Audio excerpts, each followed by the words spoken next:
I think pretty much every company I've worked for, there's always been some culture around documentation, but typically it's very geared towards the author of the document just having a place where they can write down notes or free-form text, images, and whatever else, content about a particular subject.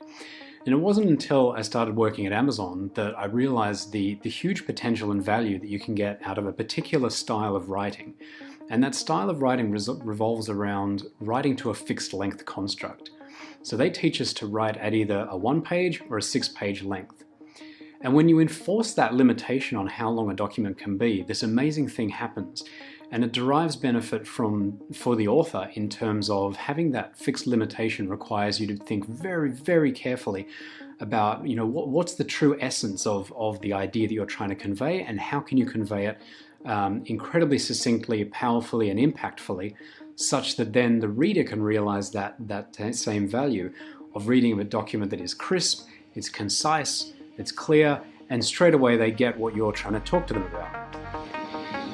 Hi, I'm James, and this is Paved with Good Intentions. We're talking about writing to a fixed page length construct, either 1 page or 6 pages.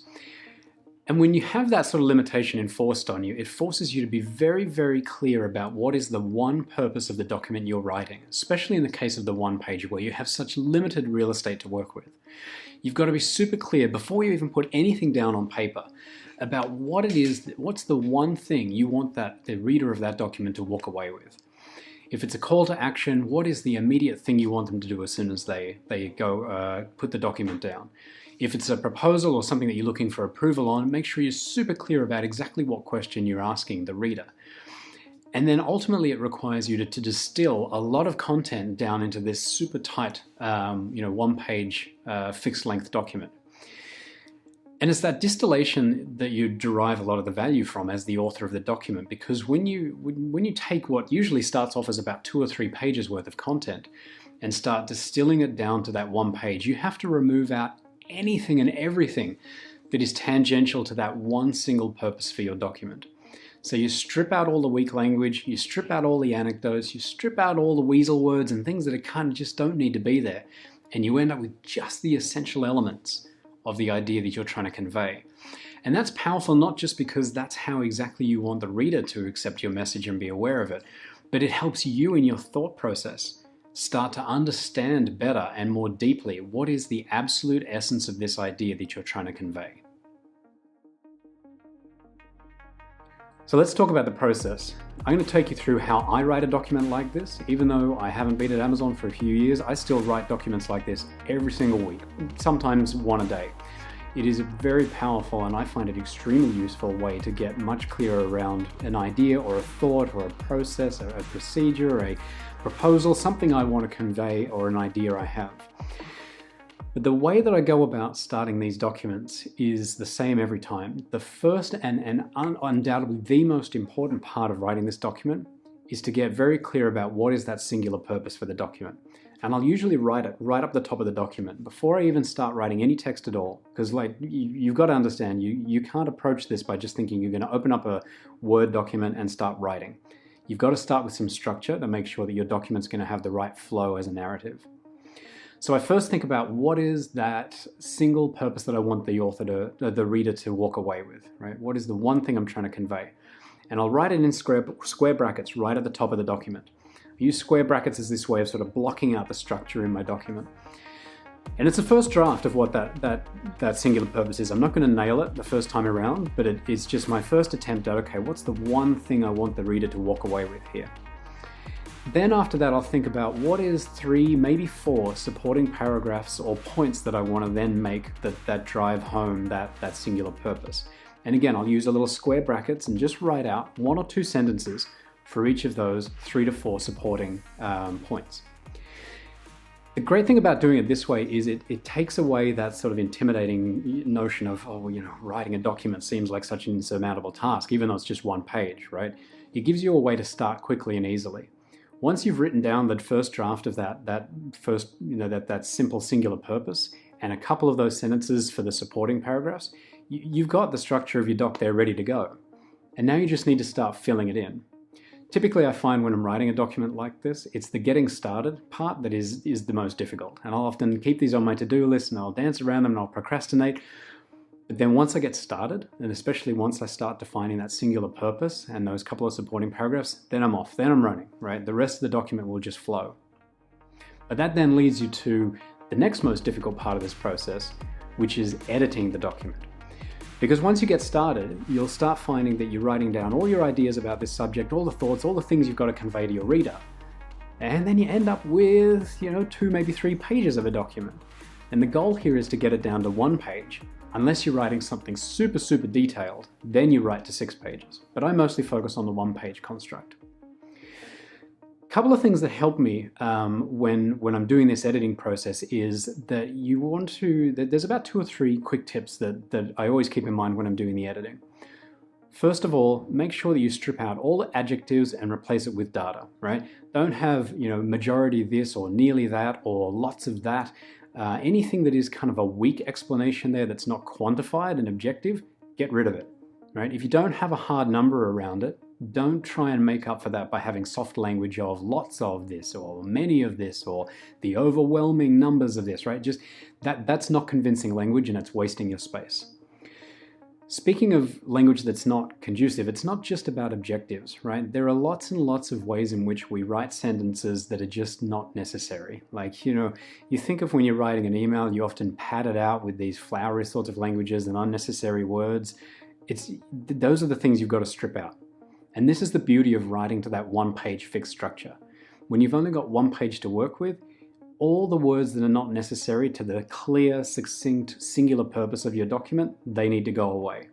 It's better for you as the writer, and it's much better for the reader because they're not having to wade through all of this flowery, nonsense that you've added into the document. They get straight to the key message that you're trying to convey to them. And that's really, really useful as a reader. So you started off with your single purpose for the document, then you wrote out some supporting points that you wanted to add as paragraphs. You flesh those out one by one after then, right? I typically make sure that I write from the introduction down to the next paragraph, then to the next paragraph, then to the next paragraph. Sometimes it can feel a little bit, it feels like maybe it's easier to skip straight to the end and write the punchline of your document.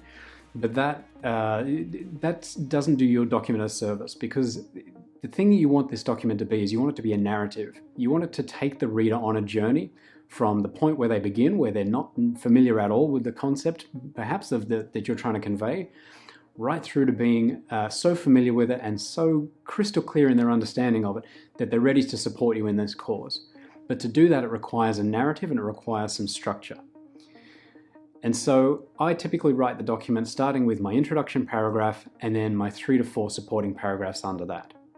One tip around the way you structure the narrative is that introduction paragraph, that should be able to exist on its own. If someone picks up your 1-page piece of paper and reads just the introduction, and that's all they read, that should be enough to understand what you were trying to convey, right? So make sure that introduction paragraph is self-contained, contains everything from introducing the idea, the proposal, and even maybe the next steps. And that there's an art form in that alone, just getting that all conveyed into 1 paragraph. It's possible as long as you're very clear about your word choices and use very deliberate language. The other tip that I usually try and adhere to is that after the introduction paragraph, each of those supporting paragraphs, the first line in that paragraph should actually also be able to stand alone. So it should be possible to pick up the document, read just the introduction, and read just the first line of every paragraph after that and understand exactly what's going on. Structuring the document like this helps to sort of set up the right scaffolding such that you've got the really important, powerful pieces of the data up front and then supporting data after that. It's hugely useful to provide a very structured way to consume the document for your reader. So again, when we get down to the editing process, the main thing is also to make sure that your document passes what I call the so what test. Right? And this is something that you should sort of apply to not necessarily every sentence, but definitely each paragraph. Right? When you read back your paragraph, first of all, look back at the summary you wrote for that section. Does that paragraph actually achieve that aim? Does it really convey what you want it to do? If it does, awesome, move on. If it doesn't, strip out the language that's not aligned to that and then take another go at it and make sure it clearly and concisely conveys exactly what you wanted to say based on that original summary that you wrote. Then also take a look at your singular purpose for the document and just make sure that that paragraph is reinforcing that singular purpose. But the so what test is a little bit different also. It's where you look at that paragraph, and you also have to do this for the whole document, and say, does this leave the reader thinking so what? And I see this so often when I read documents from other people. You read something and it makes an interesting case for something, or puts forward a certain proposal or a call to action, but then you read it and go, well, so what? Right? And it's a bad trap to fall into, because then the reader is lost at that point. They don't understand the purpose of what you're trying to convey. So always read your paragraphs and then read the whole doc with that same question in mind. Does this pass the so what test?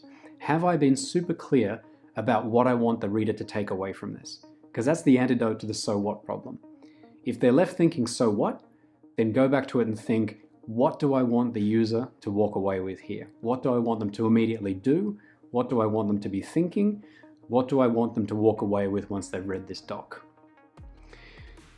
The end result that you end up with out of this whole process is both immensely powerful for you as the author, and will be immensely powerful for the reader of the document.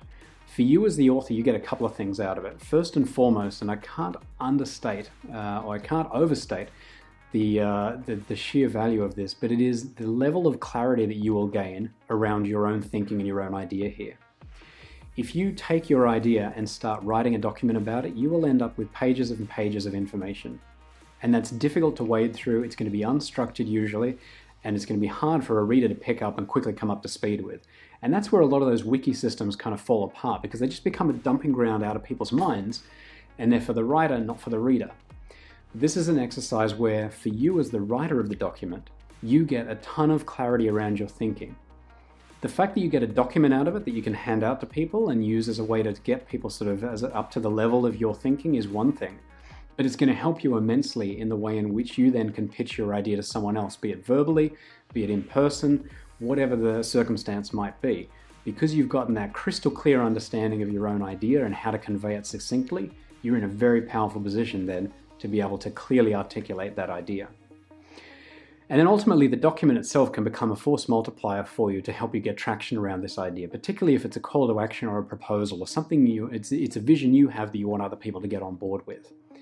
That's when it becomes a force multiplier, by way of you can send this document out to other people, and rather than you have to spend time with it, with them to get them up to speed in a verbal situation or in a meeting or a conference call, they can consume that document and understand what you're trying to say, and they're up to speed immediately. This, I think, is particularly important for leaders and managers. Right? If you think of what our time is spent doing, so much of it is spent trying to get alignment within our organization and cross-functionally. This is where a document like this helps immensely. You can get that alignment without you having to put in a whole lot of incremental effort with all the new people that you meet with that get involved in a project, or that come on board when a project starts to take on a life of its own. So that's document writing. Write to a fixed construct. It's immensely powerful for you to get clarity around your own thinking. Write to either 1 page or 6 page, and learn how to edit your document to bias for extreme clarity and deliberate use of language that strips out anything that's not absolutely critical to conveying that idea. I'm James, and this has been Paved with Good Intentions.